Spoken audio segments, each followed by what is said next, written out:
انتخاب کو التوا میں ڈالنے کی ہر کوشش کی بھرپور مزاحمت کی جائے گی۔ انتخابات کے علاوہ کسی ماورائے آئین قانونی حربے کو برداشت نہیں کیا جائے گا۔ عمران خان کی زیر صدارت پی ٹی آئی کے اجلاس میں دبنگ فیصلہ۔ قائدین کا کہنا تھا کہ تبدیلی سرکار کے بھونڈے تجربے نے ملک کو بحرانوں کی دلدل میں دھسا دیا ہے۔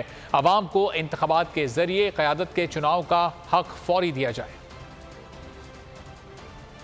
پی ٹی آئی کا اہم اجلاس، حکومت کو دو ٹوک پیغام، الیکشن کے علاوہ کوئی بات نہیں۔ P T I chairman Imran Khan کی زیر صدارت اہم اجلاس، مرکزی قائدین اور اراکین قومی اور صوبائی اسمبلی کی شرکت، ملکی سیاسی صورتحال اور اسمبلیاں تحلیل کرنے پر تبادلہ خیال کیا گیا۔ آئندہ انتخابات کی تیاریوں پر تفصیلی گفتگو ہوئی۔ اجلاس میں فیصلہ کیا گیا ہے کہ انتخابات کو التوا میں ڈالنے کی ہر کوشش کی بھرپور مزاحمت کی جائے گی۔ فوری طور پہ ملک میں قومی انتخابات کا صاف و شفاف انعقاد ناگزیر ہے۔ انتخابات کے علاوہ کسی ماورائے آئین و قانون حربے کو برداشت نہیں کیا جائے گا۔ قائدین کا کہنا تھا کہ مخدوش ترین معاشی صورتحال فوری فیصلہ سازی کی متقاضی ہے۔ تبدیلی سرکار کے بھونڈے تجربے نے ملک کو بحرانوں کی دلدل میں دھسا دیا ہے۔ پی ٹی آئی یکجا، یکسو اور متحد ہو کر اپنے قائد کے پیچھے کھڑی ہے۔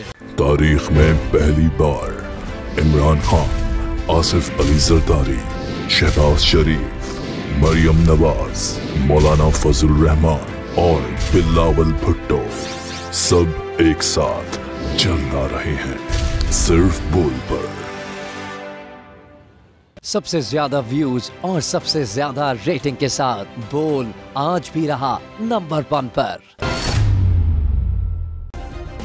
سبسکرائب کریں اور بیل دبائیں تاکہ کوئی خبر رہ نہ جائے۔